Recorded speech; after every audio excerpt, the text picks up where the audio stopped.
आदिशक्ति मां पाटेश्वरी, बारह देवी,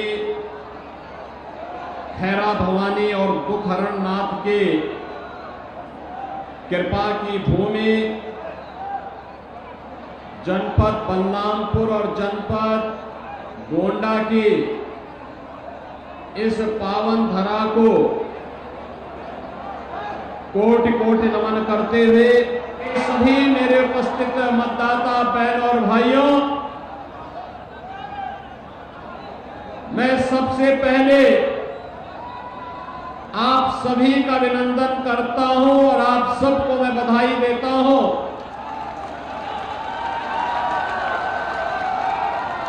कि अयोध्या में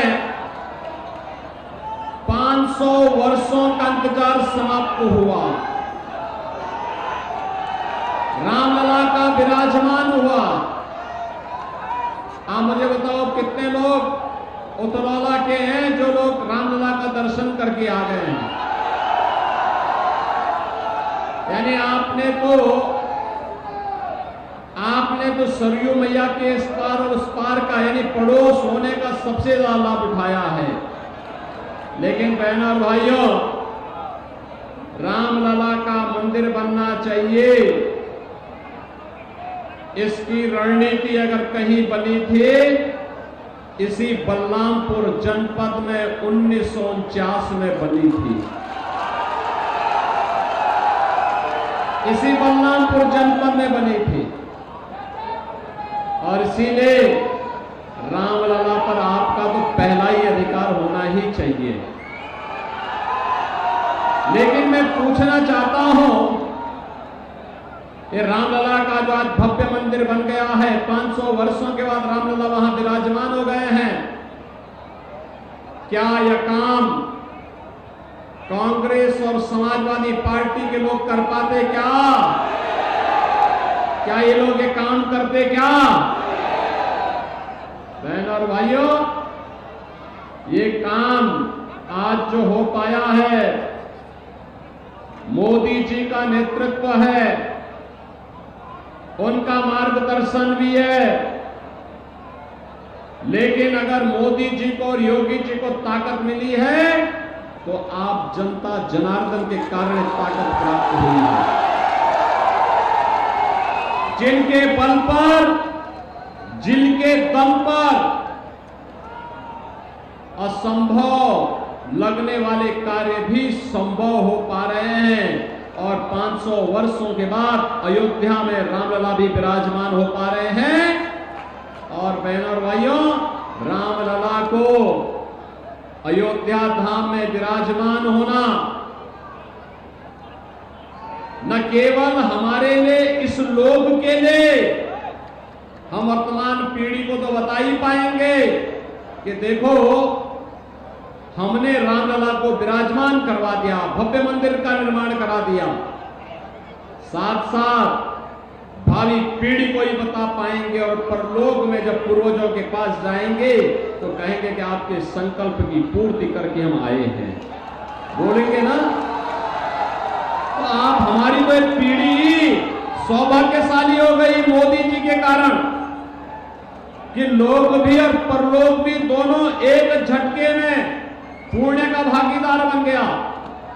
बहनों और भाइयों, लोक को सुधारने वाली सरकार लोकतंत्र में आपको ताकत देती है, इसीलिए आपको जनता को जनार्दन लोकतंत्र में कहा गया है। और इसीलिए आज हम आपके बीच आए हैं। 2024 का ये चुनाव जो चल रहा है, 2024 का ये चुनाव पूरे देश के अंदर अब तक 4 चरणों का चुनाव संपन्न हो चुका है। बहनों और भाइयों, 4 चरण के इन चुनाव में, जो चुनाव 4 चरणों में संपन्न हो चुका है, पूरे देश के अंदर अब तक 285 लोकसभा सीटों पर चुनाव हुए हैं और पूरे देश के अंदर एक स्वर गूंज रहा है। पूरे देश के अंदर मुझे 9 राज्यों में जाने का अवसर प्राप्त हुआ और बहनों और भाइयों, कहने में कोई संकोच नहीं, चारों ओर एक ही आवाज है एक ही नारा है, और वह है कि फिर एक बार, फिर एक बार, फिर एक बार, और अब की बार, अब की बार, अब की बार 400 पार। जब 400 पार की बात करते हैं, लोग कहते हैं कैसे होगा, तो भारत की जनता कहती है जो राम को लाए हैं, जो राम को लाए हैं, हम उनको लाएंगे।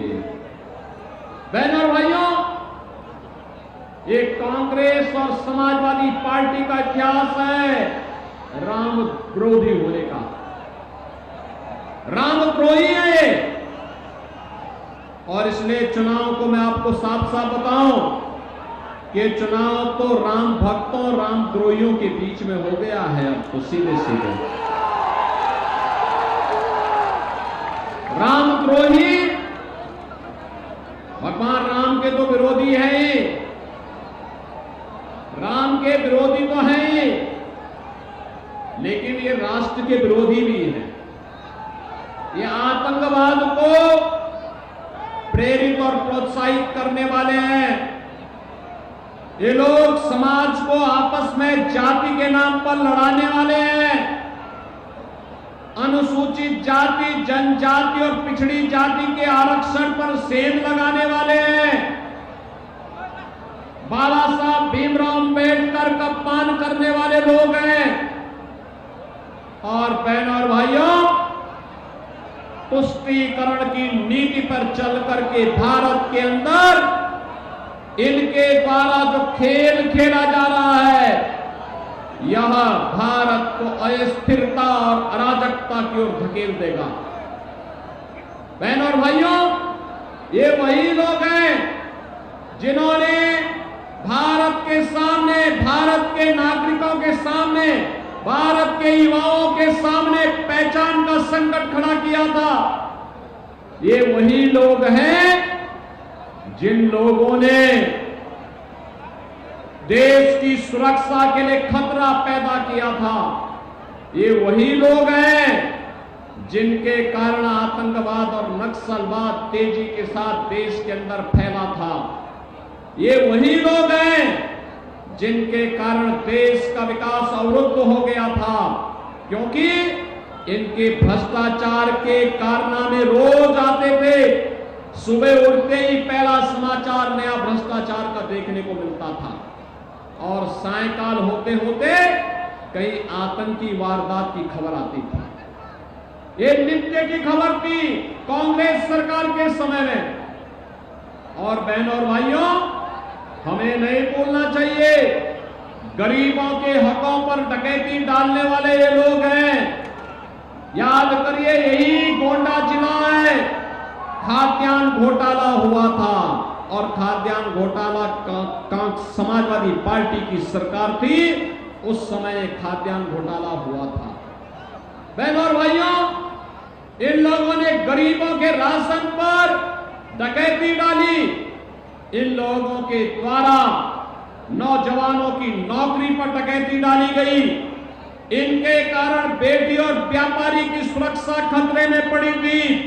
इनके कारण देश के अंदर अराजकता का वातावरण पैदा हुआ था, और ये लोग भारत के विकास को बाधित करने वाले लोग हैं।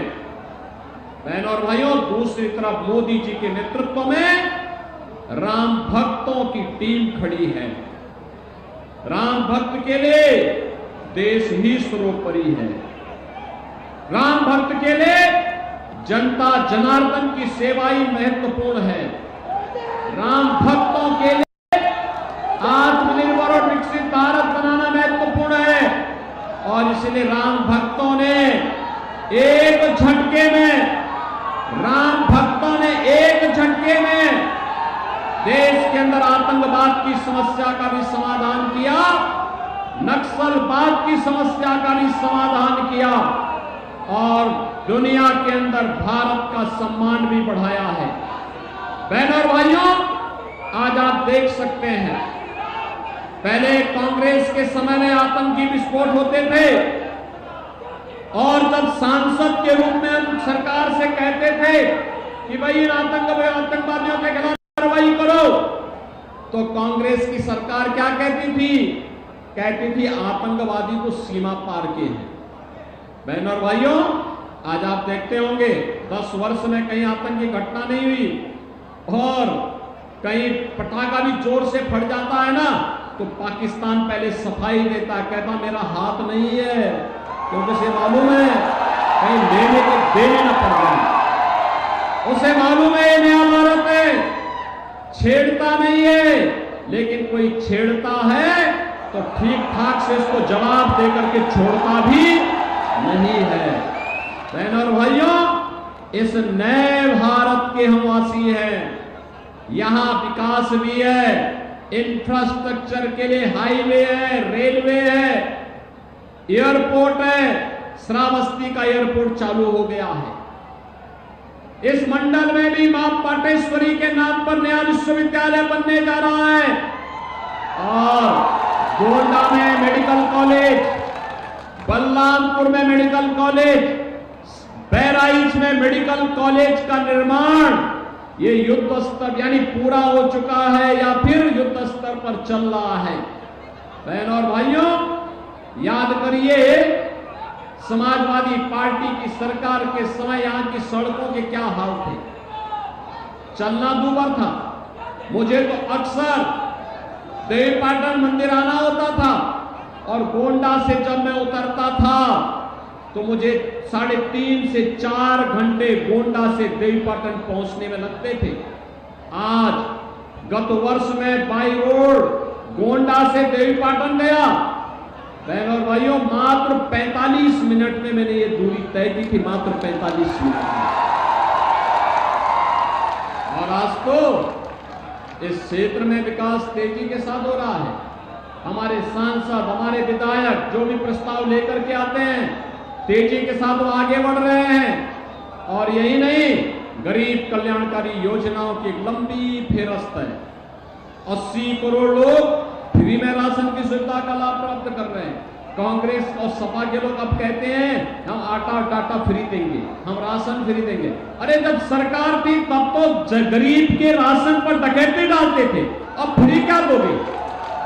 और भाइयों, इन पर कतई विश्वास नहीं करना और इसीलिए हम आए हैं। इनके समय में गरीब भूखों मरता था, आज 80 करोड़ लोग फ्री में राशन की सुविधा का लाभ प्राप्त कर रहे हैं। इनके समय में गरीब के लिए स्वास्थ्य सुविधा नहीं थी और अगर थी तो महंगी थी, कोई गरीब उपचार नहीं करा पाता था। आज 60 करोड़ लोगों को 5 लाख रुपए का आयुष्मान कार्ड की सुविधा है और हमने तो उत्तर प्रदेश में ये भी व्यवस्था की है, कोई बीमार होता है, अगर उसके पास उपचार के लिए पैसा नहीं, आयुष्मान कार्ड नहीं, हमारा विधायक, पूर्व विधायक, सांसद, पूर्व सांसद, कोई पदाधिकारी या वह पीड़ित ही स्वयं क्यों न है, अगर वह पत्र लिख देता है कि हम बीमार हैं, तो मैं कहता हूं अपना जनधन अकाउंट भेज दो, मैं आपको पैसा भेज दे रहा हूं। और बहनों भाइयों, सीधे पैसा भेजते हैं। राम प्रताप वर्मा दर्जनों लोगों को पैसा दिलवा चुके हैं, सैकड़ों करोड़ रुपया दिला चुके हैं आगे गरीबों को उपचार के नाम पर। बहनों और भाइयों, उपचार के लिए फ्री। अब कांग्रेस के समय में आपके हक पर कमीशन खोरी नहीं होती है, आज पैसा डीबीटी के माध्यम से आपके अकाउंट में आता है, क्योंकि मोदी जी ने हर गरीब का जनधन अकाउंट खोल दिया है।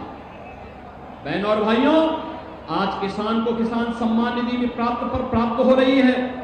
हर गरीब के घर में शौचालय बन गया है।